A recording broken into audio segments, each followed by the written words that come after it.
Amén, hermanos, pues buenas noches. Vamos a dar inicio al estudio del día de hoy, que tiene por título Los niños y el reino de los cielos. Y pues vamos a en el capítulo 19 de Mateo, versículo 13. Dice la palabra del Señor. Entonces le fueron presentados los niños para que pusiese las manos sobre ellos y orase.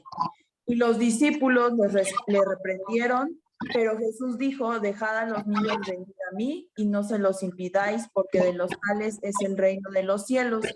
Y habiendo puesto sobre ellos las manos, se fue de allí. Quiero también, hermanos, citar esta misma pasaje, lo narra Lucas y Marcos. Quiero leer en Marcos capítulo 10, versículo del 13 al 16, dice la palabra del Señor. Y le presentaban niños para que los tocase, y los discípulos reprendían a los que los presentaban. Viéndolo Jesús, se indignó y les dijo: dejad a los niños venir a mí, no se los impidáis, porque de los tales es el reino de Dios. De cierto os digo que el que no reciba el reino de Dios como un niño, no entrará en él. Y tomándolos en los brazos, poniendo las manos sobre ellos, los bendecía. Y bueno, hermanos, pues aquí vemos nuevamente Jesús reitera una enseñanza sobre los niños, ¿verdad? Vemos que anteriormente ya habíamos estudiado cuando Jesús toma un niño y lo pone como ejemplo y les dice a sus discípulos que peleaban quién era el mayor, ¿verdad? ¿Quién era el mayor de entre ellos? Y Jesús toma un niño y lo pone como ejemplo y les dice que el que se haga como uno de esos niños, ¿verdad? Es el mayor en el reino de los cielos. Y bueno, a Jesús aquí vuelve a reiterar una enseñanza sobre los niños porque ocurre una circunstancia. Vemos que Jesús estaba enseñando sobre el divorcio, ¿verdad? Sobre el divorcio, sobre la soltería, sobre el matrimonio, ¿verdad? Hubo aquí pues una enseñanza muy tremenda acerca de esta situación, al grado que los discípulos dijeron: no, no, así como pintas esto es muy difícil, prefiero quedarme soltero. Y Jesús da una enseñanza sobre cómo llevar la vida en soltería y que era algo que solo venía, era un don de Dios el poder vivir soltero, ¿verdad? Y vemos entonces que ante esta discusión, ¿verdad? Donde pues era una verdad muy dura para ellos, algo diferente que nunca les habían enseñado, venían personas que escucharon pues que Jesús estaba en la región, en el área, y dijeron: vamos a llevar a nuestros niños. Y entonces dice que le iban presentando, ¿verdad?, a los niños. ¿Para qué? Pues para que Jesús los tocara, ¿verdad?, y orase por ellos. Pero entonces los discípulos, ¿verdad?, vemos esta actitud que en lugar de recibirlos, los discípulos como que ahuyentaban a las personas, como que los regañaban, como diciendo: a ver, el maestro está muy ocupado, para él esto no es importante, nos está enseñando cosas más valiosas, váyanse de aquí, ¿no? Pero vemos que Jesús entonces se enoja con los discípulos que estaban reprendiendo a las personas que llevaban a los niños y les dice: a ver, no, no, no, déjenlos que vengan, ¿verdad? Déjenlos que los traigan a mí, no lo impidáis. ¿Por qué? Porque de esos niños es el reino de los cielos. Entonces aquí vemos una verdad muy importante, ¿verdad? Jesús ama a los niños. Jesús sí ama a los niños, los amaba en ese momento, en ese entonces, y los sigue amando, ¿verdad? Para él los niños son un tema de suma importancia. Cuando en comparación con el mundo, con la sociedad, ¿verdad?, los niños pertenecen a un sector muy descuidado, muy vulnerable, ¿verdad? Dentro de la sociedad son pequeños que son muy poco protegidos. En todos estos pleitos matrimoniales, como lo veían los discípulos, donde se pelean, donde el matrimonio se rompe, se disuelve, no hay un modelo familiar conforme al corazón de Dios. ¿Quiénes resienten más esta situación? Los niños. ¿Y por quiénes se preocupan menos ante estas situaciones? Por los niños, ¿verdad? Que dicen, pues ellos van a crecer y se van a adaptar pues a las circunstancias que ellos vivan. Pero sin embargo Jesús dice: para mí son importantes. para mí son importantes y tienen un papel igual de valioso dentro de la familia y por eso es que yo los he dado, ¿verdad? En este modelo matrimonial familiar, yo los he puesto, los he hecho nacer en estos núcleos, ¿verdad? Ese es el ideal, eso es la intención verdadera del corazón de Dios. ¿Para qué? Para que los niños crezcan y estén protegidos, ¿verdad? Entonces vemos que los padres, seguramente eran los padres, las madres de estos pequeños, los que querían que Jesús tocara a estos niños y los bendijera, ¿verdad? Y Jesús estaba muy dispuesto a hacer esto. O sea, para él era, yo creo que era muy sabio, de verdad, de parte de sus padres que permitieran que los niños o que llevaran a sus niños para que él orara por ellos. Entonces, todo padre, hermanos, cristiano, todo padre que conoce sobre Jesucristo, ¿verdad? Debe de tomarse muy en serio, pues, esta labor, ¿verdad? De llevar a sus hijos a Jesús. Pablo exhorta en Efesios 6:4 y él dice que se debe de criar a los hijos en disciplina, amonestación del Señor, ¿verdad? Debemos tomarnos muy en cuenta esto, porque los niños, hermanos, no, ellos no ejercen como una fe en conciencia como un adulto, ¿verdad? Jesús pide que un adulto vaya a los pies de Jesús en arrepentimiento, pero un niño no es así. Sin embargo, pues un niño vemos que no son inmaculados, o sea, no es como que son angelitos, no, nacen con esa naturaleza pecaminosa, pero hay un periodo en la infancia donde no se hace manifiesta, donde no se hace manifiesta. Y entonces Jesús, ¿verdad? En esta acción de decir, permitan que a estos pequeños vengan a mí, ¿verdad? Porque esta es la edad, esta es una edad donde son moldeables, donde pueden crecer correctamente y donde si yo los bendigo, seguramente esos niños crecieron y fueron hombres de bien y se acercaron a Jesús. No lo dice la Biblia, ¿verdad? Pero yo me imagino, o sea, alguno de esos niños, su papá le ha de haber dicho, por ti oró Jesucristo, ¿no? Y qué bendición que desde pequeño Jesús mismo, ¿verdad? Orara por alguno de esos pequeños. Y bueno, vemos también la importancia de esto en que muchas veces cuando un pequeño, por ejemplo, muere en una edad temprana, en una edad de la infancia, pues hay religiones, hay otras ideologías, ¿verdad? Que enseñan que pues esos niños que mueren, pues se van a un purgatorio y una cosa así, ¿no? Pues muy errónea, porque eso no es bíblico, eso no es verdadero. Jesús en esta acción, ¿verdad? De preocuparse por los pequeños, él dice, si un niño en su infancia, en una edad temprana, muere, o sea, el sacrificio que yo hice lo cubre, ¿no? Lo alcanza en una edad pequeña de la infancia. Por eso vemos, ¿verdad? Esa importancia de llevar a nuestros hijos a Cristo, ¿verdad? De presentárselos. Mira, Dios, estos son mis hijos. En algún momento, hace 6 años, ¿verdad? Cuando nació mi hijo, yo recuerdo que pues hacemos esta acción de presentarlo a Jesús. Y no es como que ya, Señor, te lo presento y pues a ver tú cómo le haces o cómo crece. No, tú lo presentas al Señor, pero es una labor, hermano, continua. Todo el tiempo, a partir de ese momento, tú tienes que instruir a tu pequeño. Desde bebé tú lo presentaste, pero conforme va creciendo, tú lo sigues instruyendo, tú lo sigues guiando, tú lo sigues encaminando, ¿verdad? ¿A qué? Pues hacia Jesucristo. Entonces, ¿por qué? Porque esto es lo que Jesús dijo. Dejen que los niños vengan, preséntenmelos, que conozcan de mí, ¿verdad? Que sepan que yo también fui a la cruz a morir por esos pequeños.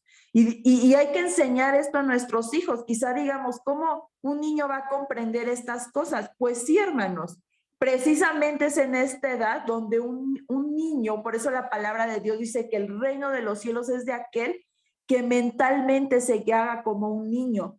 oye, ¿sabes que Jesús murió por ti? Tú le dices eso a un adulto y un adulto te pone 1000 pretextos, pero un niño dice, wow, ¿no? Existe Jesús y es muy poderoso. Yo en esa labor, hermanos, de hablar e instruir a mi hijo, ¿verdad? Pues en la palabra, mi hijo le gustan mucho los dinosaurios, pero aparte le gusta mucho un personaje que se llama Godzilla, ¿no? Que es así como, pues un monstruo, un reptil que tiene superpoderes. Pero cuando yo le digo, hijo, Jesús es más poderoso, él me dice, incluso que Godzilla, y yo le digo, sí, incluso que Godzilla. Y él cree eso, hermanos. Él cree eso, cree que Jesucristo es más poderoso, ¿verdad? Que Godzilla. Y entonces es importante que presentemos continuamente a nuestros hijos, les presentemos y les hablemos sobre Jesucristo, ¿verdad? Entonces, vemos que ante esta situación, pues los discípulos se molestan, ¿verdad? Se molestan por esta interrupción, ¿verdad? En este tiempo privado que tenían estos discípulos pues con Jesús y se enojan de que llegaban los padres y ora por mis hijos y ponen las manos, ¿no? Yo me imagino que hacían fila los papás y entonces los reprendían, los regañaban, así como que no, quítate de aquí o vengan otro día o el maestro está muy ocupado, no sé, pero Jesús se enoja. O sea, la actitud de los discípulos ante esto, la actitud que tienen estos discípulos enoja el corazón de Jesús, ¿verdad? Esta palabra de reprendieron, pues da la idea de amenazar, ¿no? Regañar, ajá. Entonces, pues vemos que conforme era como muy continuo, llegaban los padres y cada que llegaba un padre nuevo, ¿qué hacían? Pues se enojaban, ¿verdad? Los discípulos y los estaban como rechazando. Entonces, es evidente que estos 12 hombres, ¿verdad? Que sus discípulos, pues ya habían pasado más de 2 años viviendo con Jesús, caminando con Jesús, comían con Jesús, todo lo hacían con Jesús, ¿verdad? Oían sus palabras, cada palabra, cada enseñanza, observaban cómo actuaba Jesucristo, ¿verdad? Pero aún así su corazón vemos, ¿verdad? Aún no alcanzaba su corazón a ser como el corazón de su Señor. Y hermanos, pues esto nos pasa a todos, ¿verdad? A veces como padres, pues somos cristianos, etcétera, pero aún nos cuesta, ¿verdad?, manejar algunas actitudes. No, esto no nos debe de sorprender porque los discípulos estaban en un proceso de enseñanza, estaban siendo enseñados, estaban siendo instruidos. Y nosotros también debemos de aprender, ¿verdad?, de estas conductas. Entonces, esta era una tradición, esto de presentar los hijos para que oraran por ellos, era una tradición judía, ¿verdad? El Talmud, enseñaba que los padres judíos llevaran a sus hijos ante rabinos, ¿verdad? Que muy respetados para que los bendijeran, o sea, pusieran las manos sobre sus hijos y los bendijeran y oraran por ellos. Entonces, como Jesús ya tenía una reputación en ese tiempo, no todos creían, ¿verdad?, que era el Hijo de Dios, que era Dios en la tierra. Sin embargo, lo reconocían como una persona que tenía poder, porque Jesús hablaba con autoridad y tenía la autoridad del cielo, ¿verdad? Y entonces dijeron, no, pues vamos a llevarlo con este nuevo maestro, ¿verdad? Muy reconocido. Y oró, ¿verdad? Y entonces pedían que Jesús orara por sus hijos y Jesús lo hizo. Jesús lo hizo. Y a mí me encanta, hermanos, esta parte porque no dice que Jesús se levantó e hizo una oración generalizada por todos. Él dice que se toma el tiempo de tocar a cada uno de esos pequeños y orar por cada uno de ellos. Y yo veo en esto es una cosa, no sé, me impresiona porque cuando Jesús estaba orando por cada uno de esos pequeños, seguramente Jesús pues ya conocía, ¿verdad?, su presente y su futuro. Él lo conocía todo. Y entonces en esa acción de tocarlos, de tener este acercamiento, pues Jesús seguramente dijo, también por por sus pecados, también por su conciencia que van a tener en un futuro, ¿verdad? También por ellos voy a ir a la cruz a morir. Tan importantes eran estos niños, son los niños para Dios, son muy importantes. Lo vemos, ¿verdad? Vemos que en la palabra de Dios ha habido muchos personajes de la Biblia que reciben un llamado de Dios a una edad muy temprana, hermanos, donde reconocen el poder de Dios a una edad tan temprana que sirven a Dios desde su infancia hasta que se hacen hombres adultos. Uno de ellos es Samuel, otro de ellos es David, ¿verdad? Y así podemos ver muchos ejemplos donde desde la infancia estos corazones tan sensibles al Señor, ¿verdad? Fueron utilizados para propósitos pues grandes, ¿verdad? Y entonces, dejad a los niños venir a mí. Y dice, y no se los impidáis, ¿verdad? Comenzando desde cuándo, hermanos, desde ahora mismo, desde el momento que nacen tus hijos, desde el momento que tú llegas a los pies de Jesús y tienes hijos, llévalos al Señor, ¿verdad? Y tú mismo quizá conociste al Señor en una edad adulta, pero dice la palabra que tienes que hacerte como un niño para entrar al reino de los cielos, ¿verdad? Déjate, ¿verdad? Que esa cercanía, así como Jesús puso las manos sobre estos pequeños y conoció en ese momento su presente y su futuro, así mismo Jesús, cuando tienes un acercamiento con Él conoce tu pasado, tu presente, tu futuro, ¿verdad? Hazte como un niño, es a lo que se refiere. Nicodemo decía, ¿qué quiere decir que tengo que nacer de nuevo, Señor? O sea, me tengo que volver a meter al vientre de mi madre, ¿verdad? Y Jesús estaba hablando de un nacimiento nuevo, ¿verdad? Espiritualmente. Asimismo, cuando nosotros conocemos a Jesús, dejémonos acercar. Diremos, no lo conocimos de niños, somos adultos, pero dejémonos en ese acercamiento que Jesús nos toque y Él conoce todo de nosotros, ¿verdad? Nuestro pasado, nuestro presente y nuestro futuro. Y entonces, vamos a hablar de 5 palabras clave que son útiles para guiar, ¿verdad? Tanto los que somos padres como los que trabajan en el ministerio de niños, hermanos, los hermanos de escuelita dominical, pues son palabras clave útiles para esta enseñanza, ¿verdad? De llevar a los niños a Cristo. La primera palabra es recordar. Debemos recordar que cada niño es creado por Dios y por lo tanto es importante, ¿verdad? Es importante y en este sentido, pues los niños le pertenecen. Los niños le pertenecen a Dios, ¿verdad? En el Salmo 139, David declara, tú formaste mis entrañas, tú me hiciste en el vientre de mi madre, formidables, maravillosas son tus obras. Y el Salmo 127:3 dice, herencia de Jehová son los hijos, cosa de estima el fruto del vientre, ¿verdad? Y entonces, el plan y el deseo de Dios es que todo niño en algún momento le sea devuelto para que él lo pueda usar.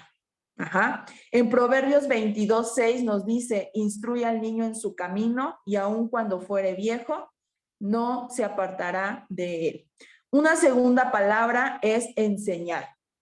Es decir, que los que tenemos la obligación, el deber de la enseñanza, si eres padre o si eres un maestro de escuela bíblica, ¿verdad? De escuelita bíblica, pues tenemos un alto llamado a enseñar, a guiar, a criar, ¿verdad? Los que somos padres, a criar hijos, como pues en disciplina y en amonestación del Señor. Tenemos un manual. Algunos dicen, a este mundo no hay un manual para ser padres. Pues sí, hermanos, sí hay un manual. Y es la palabra de Dios. Y ahí viene el ejemplo, la enseñanza, todo lo que Jesús nos vino a enseñar, cómo ser incluso, ¿verdad? Buenos padres. Y vemos que este modelo, hermanos, de la instrucción espiritual desde la infancia, pues fue establecido desde que desde que Dios le dio a Moisés, pues las tablas de la ley, ¿verdad? En Deuteronomio 6:4 podemos ver que Dios le ordenó, ¿verdad? Que tenían que aceptar la palabra, o sea, la ley de Dios, de modo personal y sincero y con una absoluta convicción y devoción. Vemos en Deuteronomio 6:4 al 6, que dice: amarás a Jehová tu Dios de todo tu corazón, toda tu alma y con todas tus fuerzas. Y estas palabras que yo te mando hoy estarán sobre tu corazón. Y también enseña, ¿verdad? Dios les enseñó, que les ordenó que tenían que enseñar pues esa ley, esa verdad a sus hijos, a todas sus descendencias, ¿verdad? Y no solo de una manera hablada, sino con testimonio. Eso es muy importante, ¿verdad? Debemos educar, pues, espiritualmente a nuestros niños. Esto de la educación, hermanos, no es un trabajo de la escuela, no es tarea de la calle, no lo dejemos en manos de la sociedad, no, es una obligación que Dios demanda de cada hogar. Es por eso que es tan importante el núcleo familiar, pero desafortunadamente este núcleo, este modelo de núcleo que brinda protección a los niños, a los pequeños, ha sido torcido. Hoy en día ha sido torcido por ideas, pues, del mundo y de esta sociedad. Pero padres y padres cristianos principalmente, nuestro deber es preservar ese modelo así como Jesús lo estableció desde el principio. Ajá. Y una tercera palabra es modelar. Los hijos no solo necesitan preceptos, ¿verdad? Piadosos o buenos, sino modelos. Ejemplo, no solo son palabras, también con hechos. Otra cuarta palabra clave es amar. Y la palabra amar, hermanos, implica muchas cosas, ¿verdad?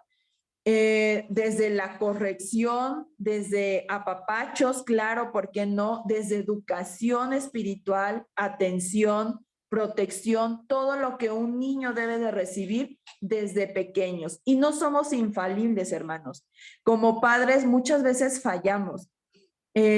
Recordemos este pasaje, Dianita hablaba sobre esto, cuando sabemos que Dios encargó a Jesús pues a su madre María y a su padre José. Y recordemos que cuando Jesús tenía 12 años se les perdió, ¿verdad? Se les perdió, lo extraviaron. Y entonces, pues no somos infalibles, a veces fallamos como padres, o sea, María y José perdieron a Jesús, ¿verdad? En algún momento, pero sin embargo, Dios nos dio a nuestros hijos y debemos de confiar en que haremos lo mejor posible, pues siguiendo el manual que Él dejó, ¿verdad? Que es su palabra. Y pues la última palabra es confiar. Después de que los padres o como padres hemos hecho todo lo humanamente posible para criar a nuestros hijos en el camino y la verdad de Cristo, pues entonces ahora debemos de confiar en que Él, en que la verdad, en que la palabra va a hacer frutos, va a tener frutos, hermanos. Ajá. Y solamente es a través del Espíritu Santo, ¿verdad? Que es el que escudriña el corazón humano desde el más pequeño, o sea, desde el corazón de un niño hasta el corazón de un adulto, ¿verdad? O un anciano. Solamente el Espíritu Santo es quien puede escudriñar los corazones y solamente a través de su poder, pues podemos vivir de esta manera y guiar a nuestros hijos de esta manera.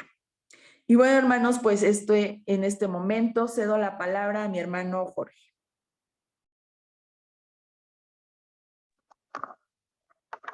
Gracias y buenas noches a todos y a todas.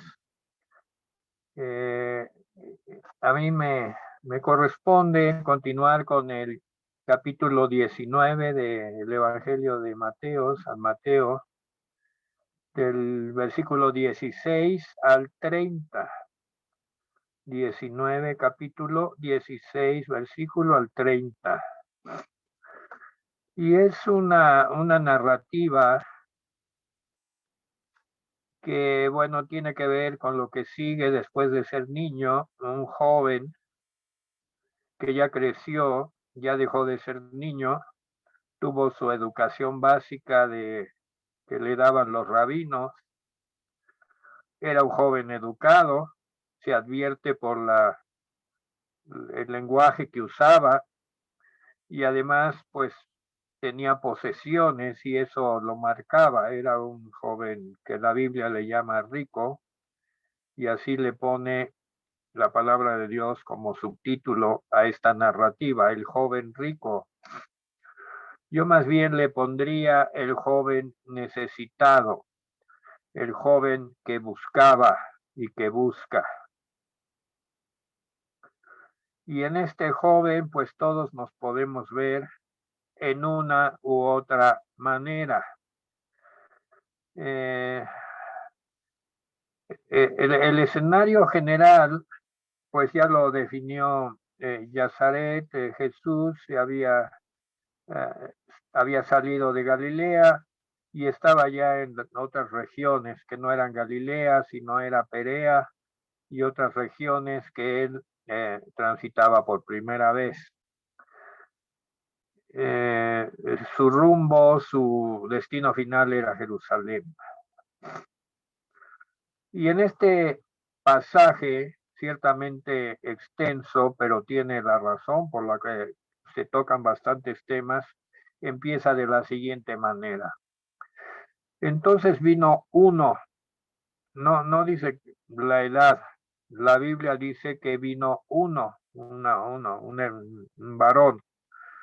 Se intuye que era joven y le dijo, maestro bueno, qué bien haré para tener la vida eterna.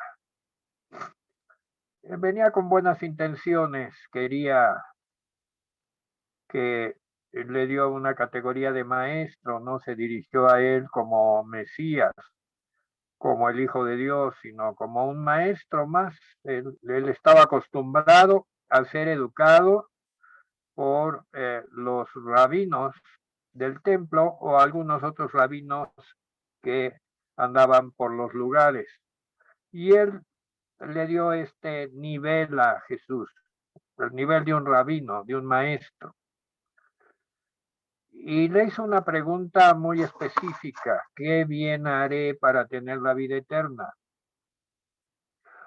Él definió ya de entrada que la vida eterna se ganaba haciendo algún tipo de obras y quería saber qué tipo de obras había que hacer para tener la vida eterna. O sea, de alguna manera es algo que se gana con obras, es algo que se obtiene a cambio de cosas que se hacen.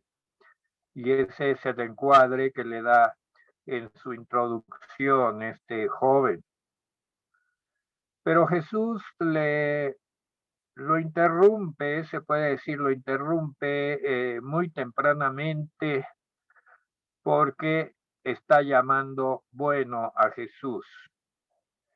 Y le cita Deuteronomio 6:4. 6:4 dice Deuteronomio 6:4.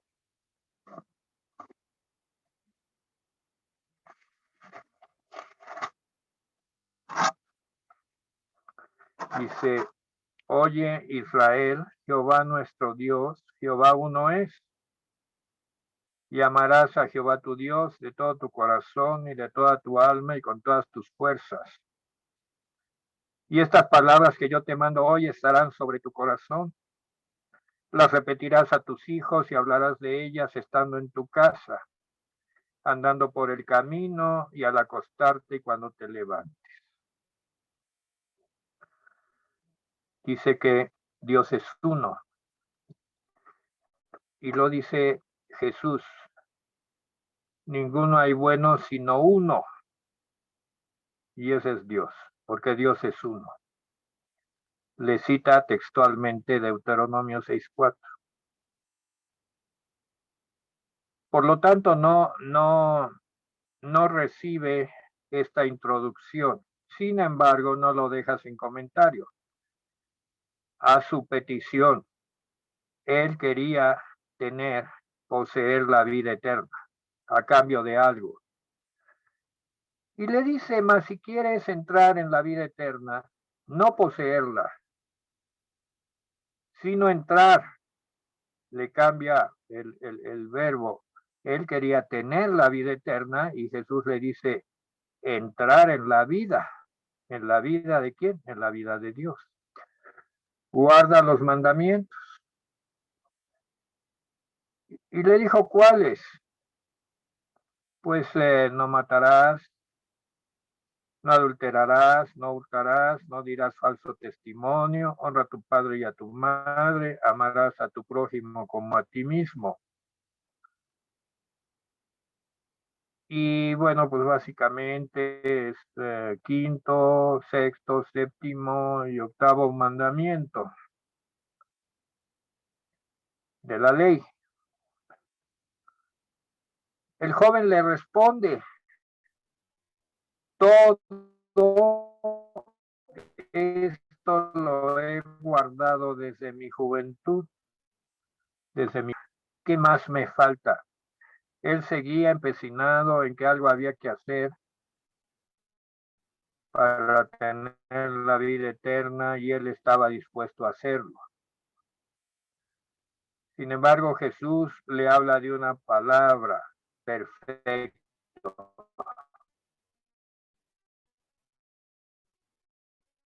Si quieres ser perfecto,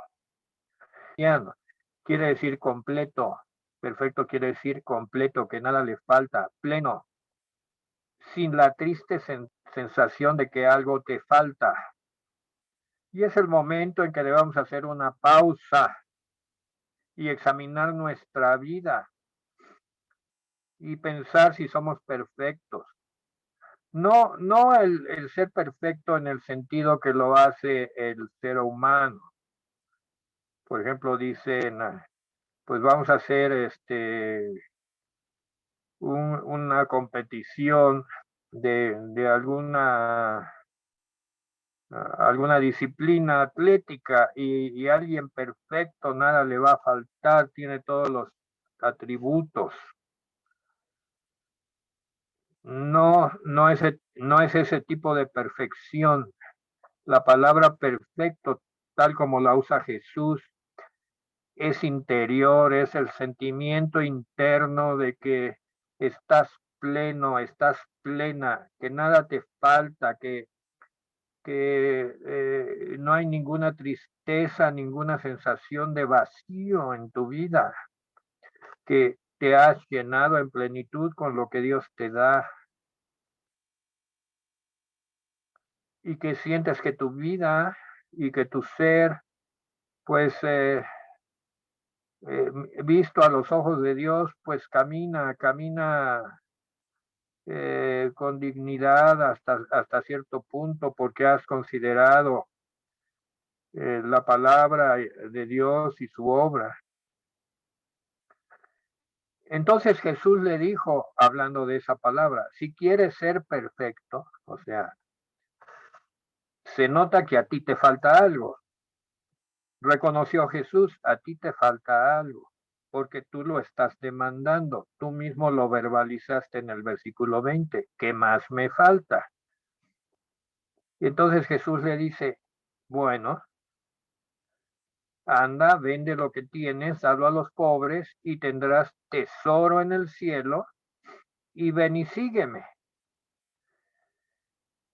Hay varias acciones aquí, algunas son externas, otras, las más importantes, son internas. Vender lo que tienes y darlo a los pobres podría pensarse que es externo, pero que nace de un corazón interno lleno de generosidad, lleno de desprendimiento, y que implica el hecho de dejar de confiar en algo para tomar algo mejor, y lo vamos a explicar. Y le da, ¿verdad?, la consecuencia de hacer esto. Tendrás tesoro en el cielo. Ven y sigue. Hay un versículo que dice que donde está vuestro tesoro, allí está vuestro corazón. Y es muy cierto. Donde está vuestro tesoro, allí está vuestro corazón.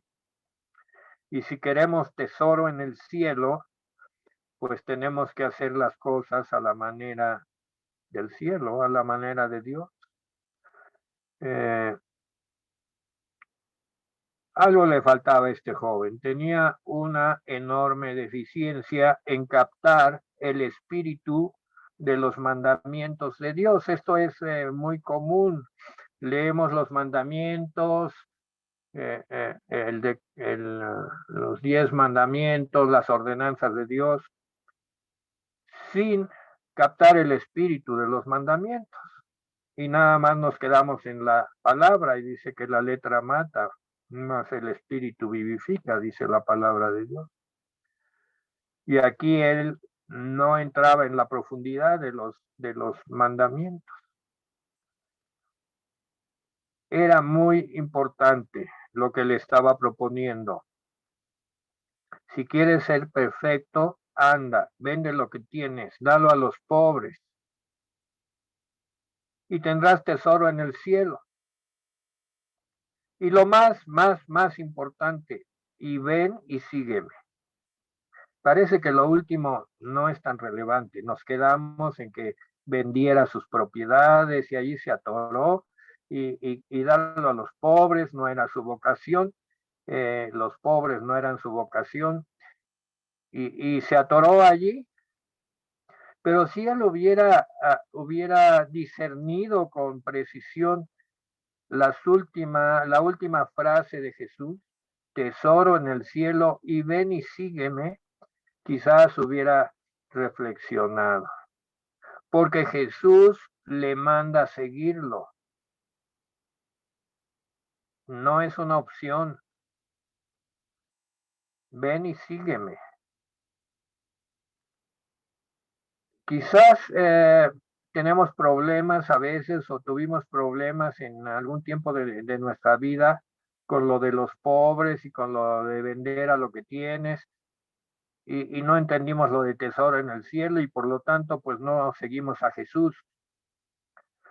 Pero cuando empezamos por el final, que es aceptando a Jesús y siguiéndolo, entonces empezamos a entender lo que significaba desprendernos de lo material, darlo a quien lo necesite, y lo material puede ser incluso nuestra sabiduría, nuestra inteligencia, nuestro trabajo, y pues Dios se encarga de atesorarlo en el cielo, y de esa manera estamos siguiendo a Jesús. Creo que el joven rico era un joven educado en la dialéctica de las palabras y las frases, pero no en el sentimiento, no en la profundidad. El resultado es que fue muy triste, no siguió a Jesús. Lo importante era que lo siguiera. Y siguiendo a Jesús iba a entender todas las cosas. Su mente se iba a aclarar. Siguiendo a Jesús iba a comprender lo que no podía entender. Siguiendo a Jesús entendería lo que era tesoros en el cielo, lo que era el gozo de dar, desprenderse, manifestar el amor al prójimo.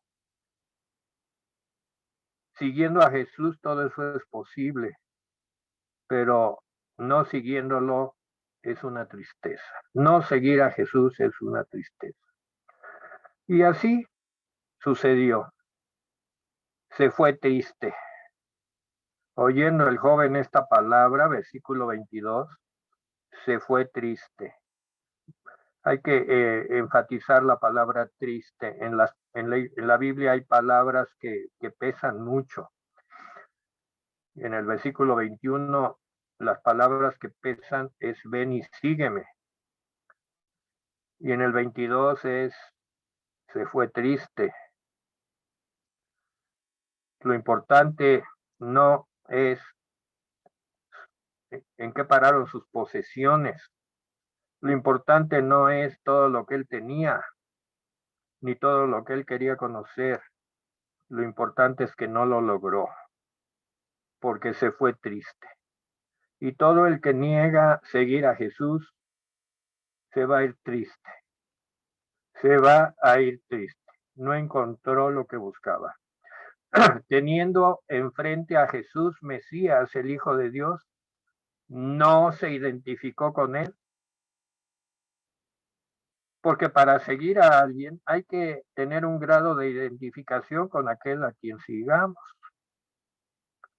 No vas a seguir a alguien que sea totalmente antagónico a ti, con el que no te identifiques en nada. Tenía que haber una identificación y no la hubo. Él no se identificó con Jesús. Solo quería su opinión didáctica, su opinión sobre la ley, de cómo él podía ser un judío más completo, quizás. Ciertamente todos los seres humanos tenemos un lugar en el corazón que busca más de Dios, que busca de Dios. Y quería la opinión del maestro. Le llamó bueno, pero Jesús no lo aceptó. Dijo, bueno, solamente uno. Dios es uno.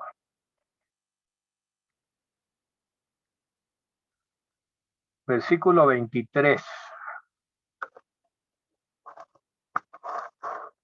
Entonces Jesús dijo a sus discípulos, y aquí viene la enseñanza hacia los discípulos. Obviamente, la primera intención de Jesús era lograr un seguidor, aunque él de antemano sabe todas las cosas y sabía que este joven no lo iba a seguir. Pero como estaban sus discípulos de testigos, Jesús quería enseñarle algo a sus discípulos. Y estamos ciertos de que los discípulos pues ya estaban maduritos, ya estaban maduros para entender ciertas enseñanzas que a Jesús le interesaba dejar muy claro. Así pues, Jesús en este momento, versículo 23, se dirige a sus discípulos. Y en este momento se está dirigiendo a nosotros, discípulos de Jesús del siglo XXI. De cierto os digo que difícilmente entrará un rico en el reino de los cielos. Y este versículo ha sido muy controvertido por aquellos que no entienden y que no siguen a Jesús, porque para entenderlo hay que seguir a Jesús. El joven rico no lo entendió porque no siguió a Jesús. Aquellos que están esperando ver las sumas y las restas de seguir a Jesús, finalmente no lo van a seguir. Porque para seguir a Jesús hay que desprenderse, hay que tomar una decisión que muchas veces va en contra de todo lo que tú sabes en el mundo, todo lo que el mundo te ha enseñado. Tienes que dejarlo atrás y seguir al que te ofrece la vida eterna. Entonces a los discípulos les enfatiza, les enseña la lección de las riquezas, que es difícil conciliar. Otra vez os digo, enfatiza, otra vez os digo, es una señal de que está dando una lección importante, que es más fácil pasar un camello por el ojo de una aguja que entrar un rico en el reino de Dios. Este era un dicho de los maestros de la Torá, que tenían un dicho cuando querían enfatizar algo que era imposible que sucediera. Era imposible que sucediera, pues pasar un camello y aún un elefante. Había maestros que ponían de ejemplo un elefante a través de la oquedad de una aguja de coser. Imposible que pasara, que cruzar. Esa era una señal de imposibilidad. Aquí vale la pena decir algo. Para los discípulos, en el judaísmo, el hecho de que un judío tuviera riquezas, lo consideraban una bendición de Dios. Entonces Jesús con esta enseñanza estaba yendo de frente contra esa enseñanza del judaísmo que decía que bendición de Dios es ser rico. Y todavía hasta la fecha se sigue esa enseñanza. Por eso es que los discípulos en el versículo 25 se asombraron en gran manera. Era una de esas enseñanzas que les dio Jesús, que los ponían de cabeza en todas sus convicciones. Por eso es que Jesús enfatizó tanto, porque quería trabajar en el corazón de los discípulos, porque él sabía lo que les esperaba más adelante. Pero los discípulos, al igual que con el matrimonio, en la enseñanza del viernes pasado, dijeron, pues no se puede, entonces, ¿quién podrá ser salvo si hay que renunciar a todas las riquezas? Entre ellos habría ricos, Pedro, Jacobo, Juan tenían una empresa de pesca, en fin, se consideraba que de los profetas, Job, Abraham, habían sido ricos, eran ejemplo de la bendición de Dios. Isaac, lo hemos estudiado, la vida de Isaac, y que llegó a tener grandes riquezas y tenía la bendición de Dios. Y entonces se desconcertaron, ¿quién podrá ser salvo? Dice, las razones para no seguir a Jesús son muchas. En este caso especial eran las riquezas, las posesiones. Sin embargo, dice Primera de Timoteo 6:17, vamos a ilustrarnos ahora ya en el Nuevo Testamento. Primera de Timoteo 6:17.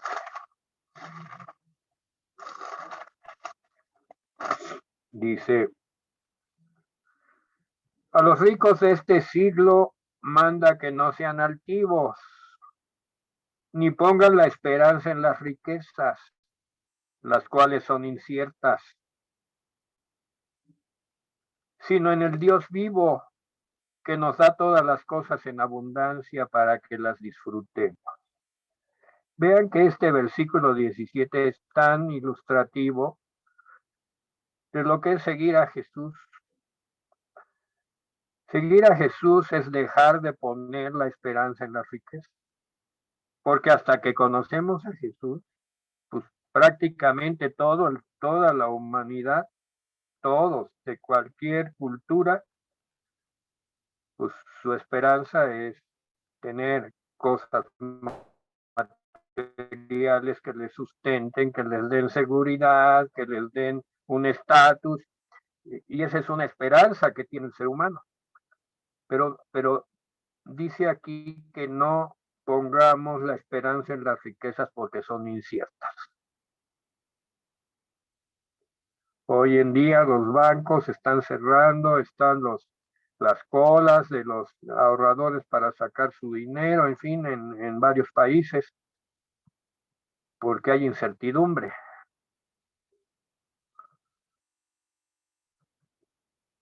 Sino en el Dios vivo, dice. Pongamos la esperanza en el Dios vivo,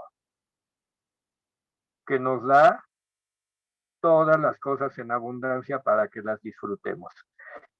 Miren, poner la esperanza en las riquezas solamente, esas propiedades requieren mucho mantenimiento, en fin, todo.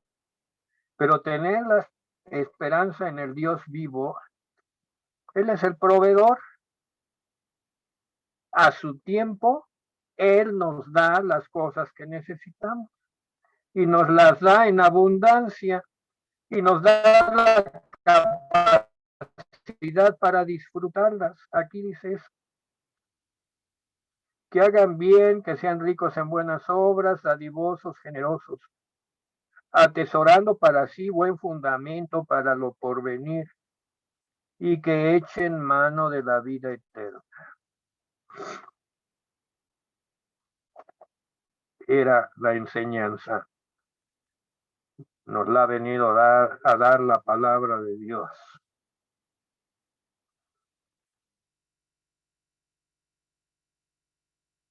Mirándolos Jesús, versículo 26, regreso a Mateo 19, 26, les dijo, hablando de que pues dejaran de poner su esperanza en las riquezas y le pusieran esperanza en Dios.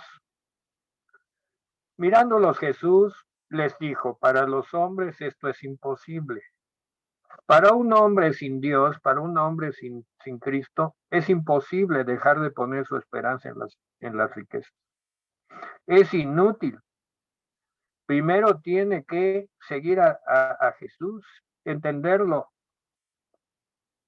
entender su mensaje, y poco a poco va a ir dejando de poner su esperanza en las riquezas y en las posesiones.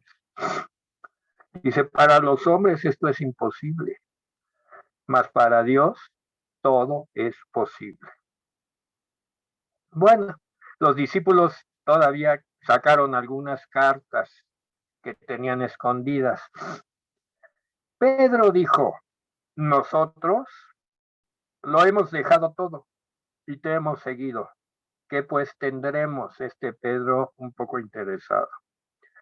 Sin embargo, Jesús, pues lleno de misericordia, porque conocía el corazón de sus discípulos, les dijo, de cierto os digo que en la regeneración, y aquí habló de una palabra, regeneración, en la regeneración, cuando el Hijo del Hombre se siente en el trono de gloria, vosotros que me habéis seguido, también os sentaréis sobre 12 tronos para juzgar a las 12 tribus de Israel. Tremenda promesa y tremenda profecía para los 12 apóstoles. Uno de ellos falló, pero fue repuesto. Regeneración, renovación. Vamos a Tito 3, del 4 al 7. Es el único lugar donde se habla de regeneración, de renovación, en este sentido. Después de Timoteo está Tito 3, del 4 al 7. Dice, pero cuando se manifestó la bondad de Dios, nuestro Salvador, y su amor para con los hombres, nos salvó, no por obras de justicia. El joven rico quería hacer obras, pero eso no lo iba a salvar. Nos salvó, no por obras de justicia que nosotros hubiéramos hecho, sino por su misericordia, por el lavamiento de la regeneración. Regenerar en este sentido es cambiar de esencia, cambiar de naturaleza, es cambiar en lo profundo, regenerar. No nada más es un cambio cosmético, es un cambio interno, una nueva generación, y por la renovación en el Espíritu Santo, el cual derramó en nosotros abundantemente por Jesucristo nuestro Salvador. Y esto se manifestará en plenitud en la venida en gloria. Vamos a Romanos 8, 18.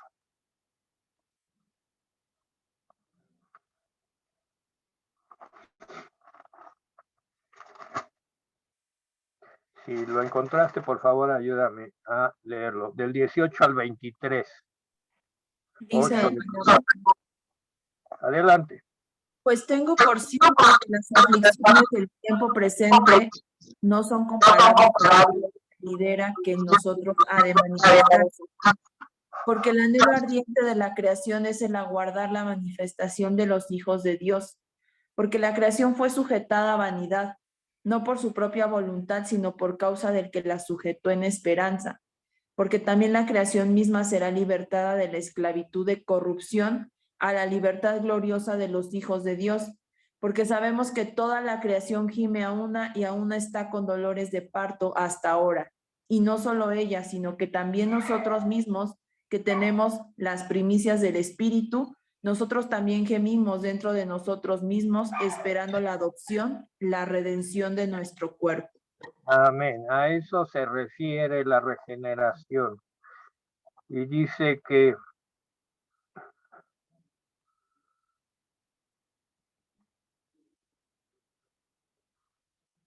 versículo 28, y les dijo, de cierto os digo que en la regeneración, cuando el Hijo del Hombre se siente en el trono de su gloria, vosotros que me habéis seguido, también os sentaréis sobre 12 tronos para juzgar a las 12 tribus de Israel.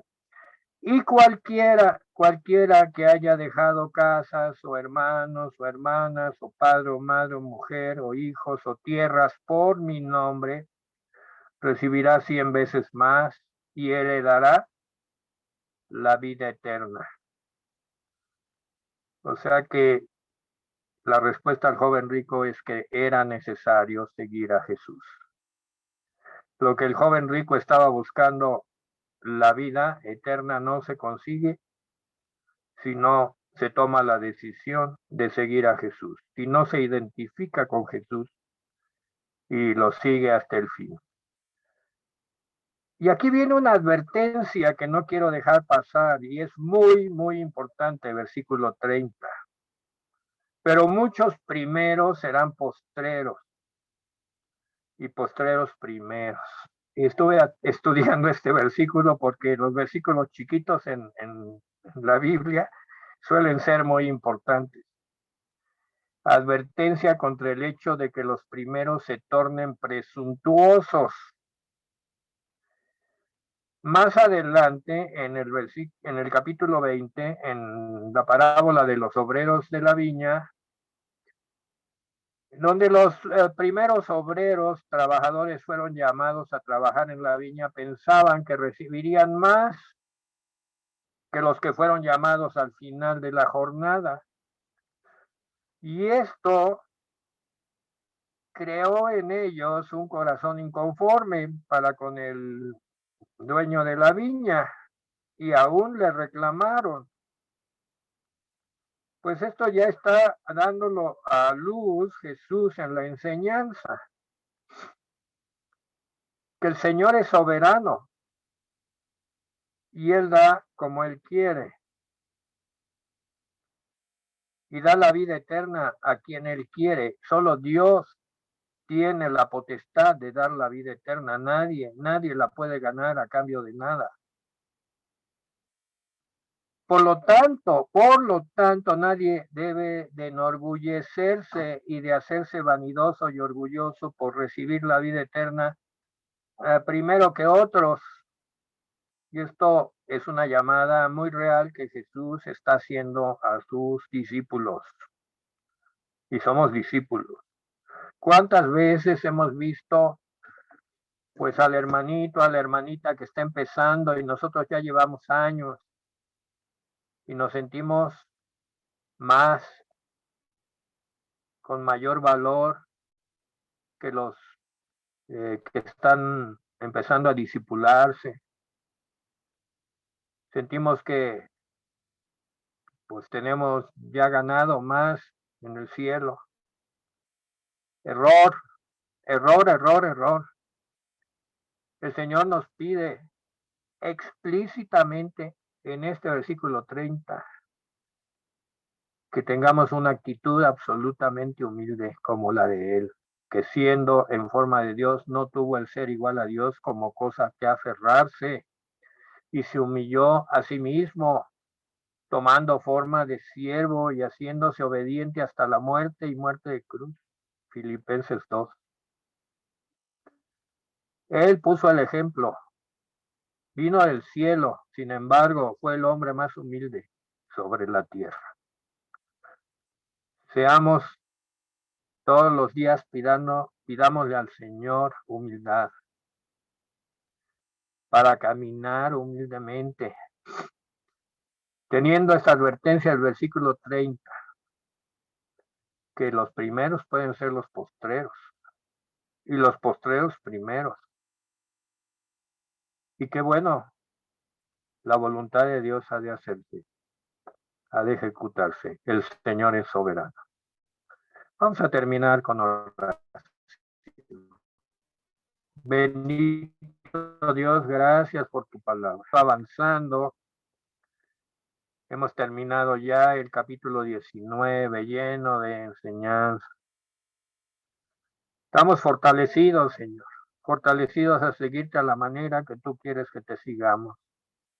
Cuando tomamos la decisión de seguirte, Señor, fue una decisión, pues un poquito por fe.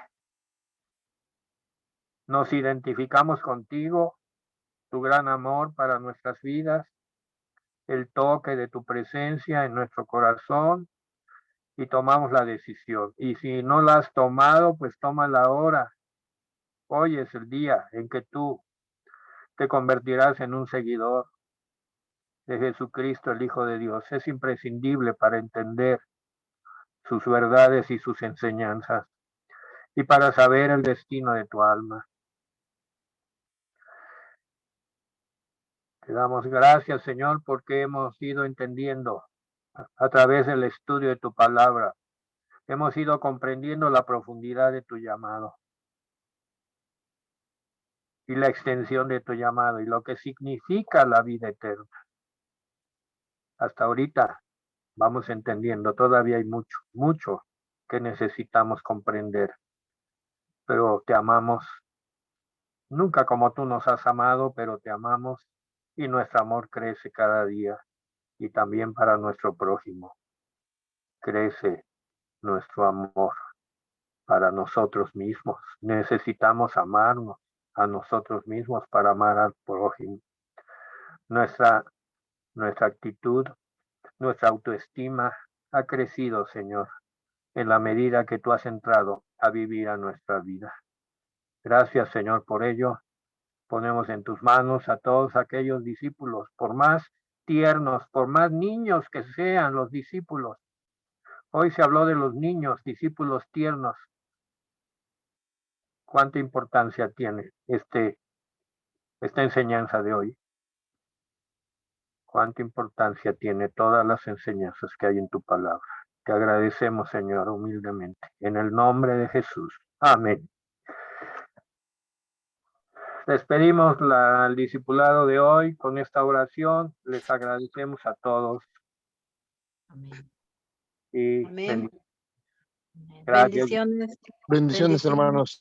Bendiciones a todos. Gracias, pastores. Gracias, Chas. Buenas noches.